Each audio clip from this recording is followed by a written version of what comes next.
Hi, my name is Pete Vavrinek. I'm the Vice President and Chief Financial Officer for Campbell Incorporated.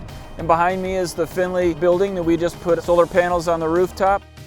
The energy that we're drawing from the grid is equal to the amount of energy that we're pushing to the grid, so it's a net zero energy usage. So today we're here to thank all of the people that were involved in this project. We have the electricians, we have the consultants, the people that helped us get the grants, the people that put the solar array on the roof, electricians, roofers. We're thanking them and trying to express to our customers that we're here for you as well. It's been great working with Campbell on this project. They've really been forward thinking on that, making sure that their building is utilizing their energy as effectively as possible.